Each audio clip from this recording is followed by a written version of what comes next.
সম্মানিত দর্শক, অনেকেই ইউটিউবে গোলজামা কাটিং দেখছেন এবং সুন্দর একটি হাতা কাটিং দেখছেন, কিন্তু কোনো লাভ হয়নি ভিডিওগুলো দেখে।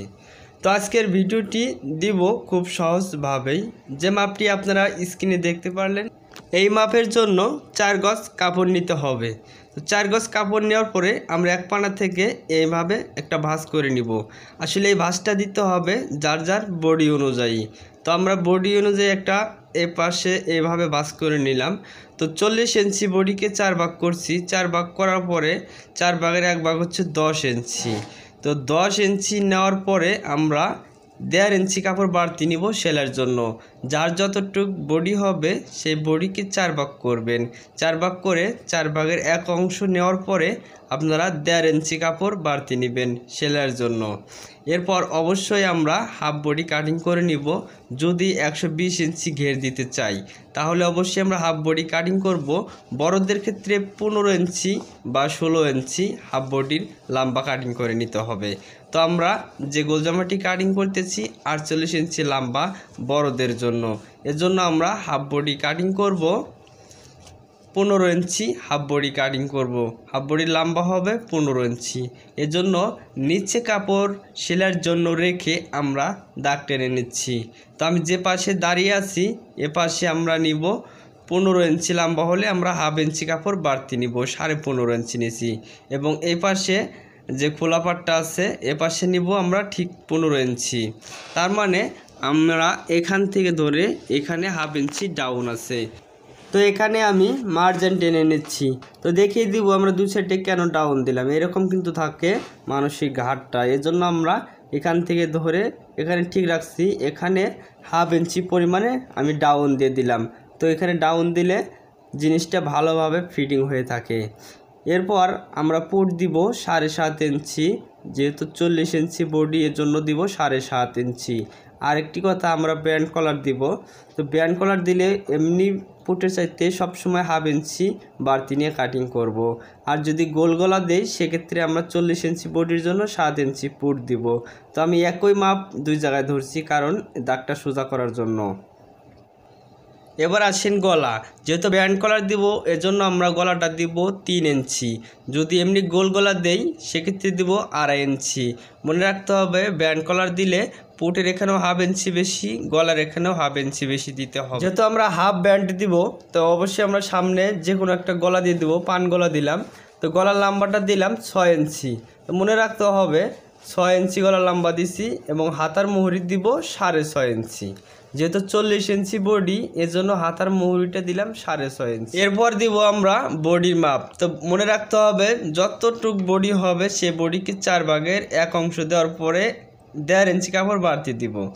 তো আমরা নিচে অবশ্যই যদি বড় হয় গোলজামা যদি বড়দের হয় সেক্ষেত্রে আমরা অবশ্যই দুই সাইডে 2টা টিকিন দিব। এখানে একটা টিকিন, তো একটি গোলজামায় মোট 4টি টিকিন হবে। তো 2টি পার্ট থাকবে একটি গোলজামায়, 2টি পার্টে একটি পার্টে 2টি করে টিকিন। তো কোমরের মাপ নেওয়ার পরে টিকিনের জন্য 1 ইঞ্চি বাড়তি নিব। নেওয়ার পরে সেলাইয়ের জন্য 1 থেকে 1.5 ইঞ্চি কাপড় আমরা বাড়তি নিব। তো এখানে টিকিন না দিলে কিন্তু ভালো হবে না। তো টিকিন দিব এখান থেকে ধরে 4.5 ইঞ্চি নিলাম। তো যদি বড় হয় বড়দের হয় তাহলে আপনারা অবশ্যই টিকিনগুলো দিয়ে নেবেন, তাহলেই ভালো হবে, খুবই ভালো হবে। আর যেভাবে আমি এই গোলজামাটি আমি সেলাই করব, আসলে যে মাপগুলো আমি দিলাম, যেহেতু আমরা ব্যান্ড কলার দিব, সামনে পান গলা দিলাম, পিছনে হাফ ব্যান্ড হবে, তো অবশ্যই আমরা সামনে হুক বা চেন সিস্টেম করে নিব, তা না হলে মাথা ঢোকানো যাবে না। আর যদি আপনারা হুক না করেন তাহলে এই সামনের গলাটা অতিরিক্ত বড় করে নেবেন। বড় করলে একটু সমস্যা, এজন্য আমরা সামনে হুক সিস্টেম করব। হুক সিস্টেম না করলে মাথা ঢোকানো যাবে না। তো সম্মানিত ভিউয়ার্স, তো ভিডিওটি কেটে কেটে না দেখে পুরো ভিডিওটি দেখতে থাকুন। এখানে কিন্তু আমি 4 গজ কাপড় নিয়ে নিছি। তো যেহেতু আমরা একটি পার্ট কাটিং করলাম, সামনের পার্ট কাটিং করছি প্রথমে, যেহেতু পান গলা দিব সামনে, এজন্য আমি সামনের পার্টটাই কাটিং করে নিলাম। তো এই পাশ থেকে আমি আরেকটি বডির পার্ট নিচ্ছি, পিছনের পার্ট। তো মনে রাখতে হবে আমরা যদি ব্যান্ড কলার দেই সেক্ষেত্রে পিছনের পার্ট সবসময় 1 ইঞ্চি বাড়তি দিব সামনের পার্টের চাইতে। তো এই যে আমি সামনের পার্টটা উপরে রাখছি, তো পিছনের পার্ট কাটিংয়ের সময় যে দেখেন লক্ষ্য করেন একটু 1 ইঞ্চি কাপড় বাড়তি দিচ্ছি উপরের দিকে। এ বাড়তি দিলে হবে কি, যখন আপনি ব্যান্ডটা লাগানোর সময় খুব সহজ হবে, খুব সুবিধা পাবেন এবং এমনভাবে ব্যান্ডটা পরে থাকবে, কোনো প্রকার সরানোরা করবে না, যেভাবে বসাবেন ঠিক সেইভাবে গোল হয়ে পড়ে থাকবে। তো এখানে তো পুটের মাপ যা সামনের পার্টে যতটুকু নিচ্ছি পিছনের পার্টেও পুটের মাপ ঠিক ততটুকু নিতে হবে। তো আমরা অবশ্যই সামনের পার্টে তালপাট কেটে নিব। আসলে তালপাট কাটবো কোন জিনিসগুলোর মধ্যে, যেই জামাটা আপনারা এক পাশে ব্যবহার করবেন সেই জামাতে আপনারা তালপাট কাটিং করে নেবেন। যদি এই জামাটি যদি আপনারা দুই পাশেই ব্যবহার করার মতো সিস্টেম করতেন, সেক্ষেত্রে কিন্তু তালপাট কাটার কোনো প্রয়োজন ছিল না।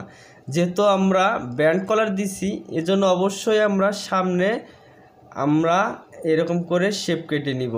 ব্যান্ড কলার দিলে অবশ্যই এক পাশে শুধু গায়ে দেওয়া যাবে, এজন্য আমরা সামনের পার্টে শেপ কেটে দিব, তাহলে সামনে কোনো প্রকার ঘুষ আসবে না, হাতার এখানে কোনোভাবে ঘুষ আসবে না। যদি আমরা দুই পাশেই ব্যবহার করি তখন আমাদের এই শেপ দেওয়ার প্রয়োজন নেই। তো সম্মানিত দর্শক, এবার আমরা ঘের কাটিং করব। আসলে ঘেরটাই তো মুশকিলের ব্যাপার, অনেকে বুঝতে পারেন না, অনেকেই টেনশন করেন যে আমরা ঘেরটা কিভাবে দিব 120 ইঞ্চি ঘের। তো দেখেন আমি যেভাবে দুই পাটে ভাঁজ করে নিছি, যেহেতু 48 ইঞ্চি লম্বা হবে গোল জামাটির, এর জন্য আমরা দুই পাটে ভাঁজ করার পর 44 ইঞ্চি নিলাম। তো এখানে আমি 44 ইঞ্চি নিছি। তো 44 নেওয়ার পরে তো যেটা করতে হবে যে কোনো এক কোণার থেকে আমরা এইভাবে নিয়ে 4 পার্ট করে নিব। তো ভালো করে মিল করে নিতে হবে, 4 পার্ট করে নিতে হবে, যেহেতু যেভাবে কোনাকুনি করে অনেকেই স্কার্ফ কাটিং করে থাকেন। স্কার্ফ যেভাবে ভাঁজ করেন ঠিক সেইভাবেই এই গোল জামার ঘের কাটিংয়ের সময় ঠিক সেভাবে ভাঁজ করে নেবেন। অনেকেই ভাবেন যে এই যে নিচে কিছুটা জয়েন্ট পড়ে, তো জয়েন্টটা কেন পড়ে বা আপনাদের কাটিংয়ে ভুল হয় কি না, সেটা অনেকেই অনেক সময় চিন্তা ভাবনা করে যে কি ব্যাপার এরকম জয়েন্ট কেন পড়ে। তো আমি আরেকবার দেখিয়ে দিচ্ছি ভাঁজটা। এই যে দেখেন দুই পাট এখানে, তো এইভাবে কোনাকুনি করে ভাঁজ করে 4 পার্ট করে নিতে হবে। তো এইভাবে 4 পার্ট করে ভালোভাবে মিল করে নিতে হবে। তো দেখেন আমি যেভাবে রাখতেছি কাপড়গুলো, যে বডির পার্টটা আমরা এইভাবে উপরে রাখবো। তো উপরে রেখে এইভাবে আমরা সঠিকভাবে মাপটা বের করব। তো বডির যে পুটটা আছে, তো পুটের এখান থেকে ধরে সঠিকভাবে ধরবো আমরা। তো আমি দেখিয়ে দিচ্ছি, তো ভিডিওটি ভালোভাবে লক্ষ্য করুন। তো আমরা এইভাবে আমি বডির কাপড়টা যেভাবে একটু কোনাকুনি করে রাখছি, দেখেন মাঝখানে কিন্তু একটু কোনাকুনি আসছে। এইভাবে কোনাকুনি রাখার পর পুটের ওইখান থেকে ধরে সোজা যতটুকু লম্বা প্রয়োজন আপনারা এইভাবে গোল করে নেবেন। এইভাবে গোল করলে হবে কি, কোনো সাইড ঝুলবে না। অনেক সময় দেখা যায় কাটিংয়ের সময় এক সাইড ঝুলে গেছে, আরেক সাইড উপরে উঠে গেছে। তো এজন্য আপনারা এইভাবে মাপটা ধরবেন, দেখবেন মাপটা একদম সঠিক হয়েছে। তো সম্মানিত দর্শক, এই যেখানে দেখেন কিছু কাপড় কিন্তু জয়েন্ট পড়ছে। তো অনেকেই আছে যে এরকম জয়েন্ট পরে, কারোর জয়েন্টটা কম হয়, কারোর জয়েন্টটা বেশি হয়। তো আসলে এই জয়েন্টটা হয় কাপড়ের যে পানা, এই পানার কম বেশি হওয়ার কারণে। যদি কাপড়ের পানা বেশি থাকে সেক্ষেত্রে জয়েন্টটা কিন্তু কম হবে, এবং যদি পানা আরও বেশি থাকে সেক্ষেত্রে কিন্তু দেখা যায় জয়েন্ট লাগবেই না, জয়েন্ট ছাড়াই হয়ে যাবে। তো যেহেতু 48 ইঞ্চি লম্বা, বুঝতেই পারতেছেন অনেক বড়, কিন্তু বড়দের কিন্তু এটা গোল জামা, এজন্যই এখানে জয়েন্টটা একটু বেশি হবে। এবং এই যে এখানে যে পেটের এখানে যে আপনারা কাটিং করবেন, অনেকে আছেন যে এখানে সোজা করে কাটিং করে নিতে পারেন। তো সোজা করে কাটিং করে নিলে হবে কি, এখানে কুচিগুলো পড়বে না। যখন আপনি গোল জামা গায়ে দিবেন এখানে কুচির মতো কোনো সিস্টেম দেখা যাবে না, দুই সাইডে দেখবেন যে জড়ো হয়ে আছে। এজন্য আমি যে সিস্টেমে কাটিং করে দেখাবো আজকে, আপনারা যদি এইভাবে কাটিং করে নিতে পারেন তো এইরকম কুচিগুলো সব জায়গায় বোঝা যাবে যে কুচি দেওয়া আছে, আসলে কিন্তু কুচি দেওয়া নেই, তো বোঝা যাবে যে কুচি দেওয়া আছে। তো এই পেটের এখানে কাটিংয়ের নিয়মটা হচ্ছে এখানে একটু গোল রাউন্ড করে কাটিং করে নিতে হবে। তো দেখেন কাটিংটা একটু লক্ষ্য করেন কিভাবে আমি গোল রাউন্ড করে নিতেছি। তো যে এইভাবে একটু গোল করে নিয়ে কাটিং করবেন। তো এইভাবে গোল করে নিয়ে কাটিং করে আপনারা যদি ঘেরটা লাগান তো আপনারা একটা জিনিস খেয়াল করবেন, কুচির মতো দেখা যায়, মনে হয় যে দূর থেকে মনে হয় যে কুচি দেওয়া আছে, কিন্তু আসলে কিন্তু সেখানে কুচি দেওয়া নেই। তো যেখানে আপনারা কেটে নেবেন, নেওয়ার পরে নিচে কিন্তু অবশ্যই আপনারা ঘেরে জয়েন দিয়ে দিবেন। তো আপনারা ঘেরে জয়েন দিবেন, ঘেরে জয়েন ওটা পড়বেই গোল জামাতে, এটা কোনো ব্যাপার না। যেটা যে সিস্টেম, এই গোল জামার সিস্টেম এখানে জয়েন পড়া। তো এবার আসেন আকর্ষণীয় একটা হাতা কাটিং। তো এই হাতা কাটিংটা আপনারা একটু ভালোভাবে মনোযোগ সহকারে দেখবেন। অনেকের হাতা কিন্তু সৌন্দর্য হয় না, সৌন্দর্য করতেই পারেন না, চেষ্টা করেন তবে সৌন্দর্য করতে পারেন না। তারা আমার এই ভিডিওটি অবশ্যই দেখবেন শুরু থেকে শেষ পর্যন্ত, আপনাদের কাছে একটা রিকোয়েস্ট।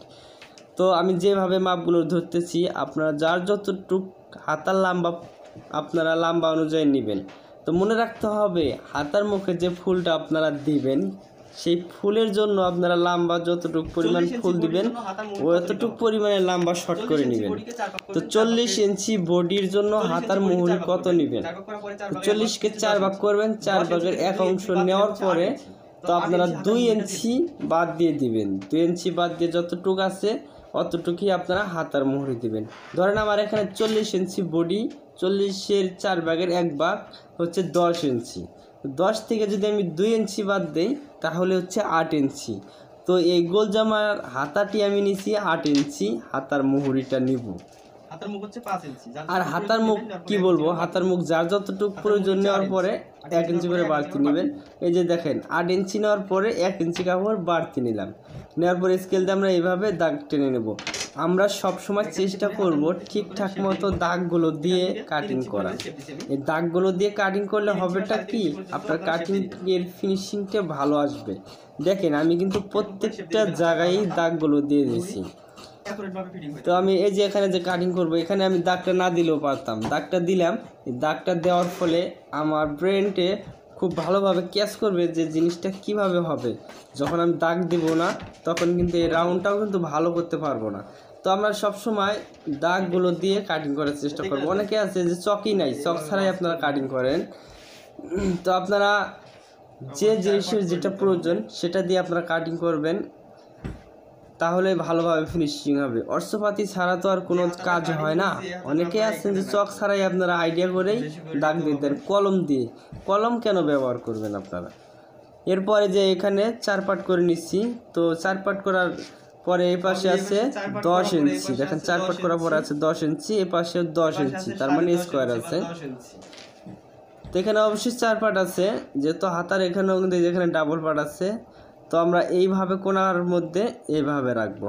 দেখেন আমি যেভাবে রাখতেছি ঠিক এইভাবে রাখবেন।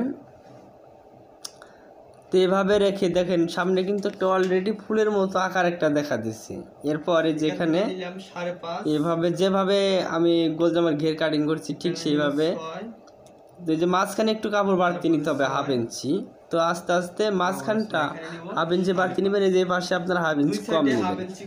এখান থেকে ধরে এক কথা একটু ভালো করে গোল করে নিয়ে কাটিং করবেন, তাহলে ভালো হবে। আর এখানেও হাতার যে লাগাবেন ওখানেও গোল করে নেবেন। তো এই যে দেখেন আমি খুব সুন্দর করে গোল করে নিতেছি, ঠিক এইভাবে আপনারা কাটিং করে নেবেন, তাহলেই দেখবেন জামা খুব ভালো হয়েছে। তো যেখানেও কাটিং এর একটা নিয়ম আছে, এখানে একটু গোল করে কাটিং করে নেবেন। তো ভিডিওটি দেখেন, ভালো লাগবে অবশ্যই, অবশ্যই আপনি কাজ শিখতে পারবেন। তো যেভাবে একটু গোল করে নিয়ে কাটিং করতে হবে যেভাবে। তো দেখেন আমি কিন্তু গোল করে নিচ্ছি। তো গোল করে নিয়ে হাতা লাগাবেন, হাতা ভালোভাবে একদম ফিনিশিং হবে, খুব সুন্দর হবে কিন্তু হাতাটা। তো সম্মানিত দর্শক, তো আমি যেভাবে কাটিং করলাম এভাবে যদি আপনারা কাটিং করেন অবশ্যই অবশ্যই জামা সুন্দর হবে। যদি সঠিকভাবে আপনি কাটিং বা সেলাই করতে পারেন তাহলে অবশ্যই জামাগুলো ভালো হবে। তো যারা আমার ভিডিওটি দেখে কিছু বুঝতে পারেননি তারা অবশ্যই কমেন্ট করবেন, লাইক করবেন এবং চ্যানেলটি সাবস্ক্রাইব করবেন, বেশি বেশি শেয়ার করবেন। তো আজকের মতো এখানেই বিদায় নিচ্ছি, আল্লাহ হাফেজ।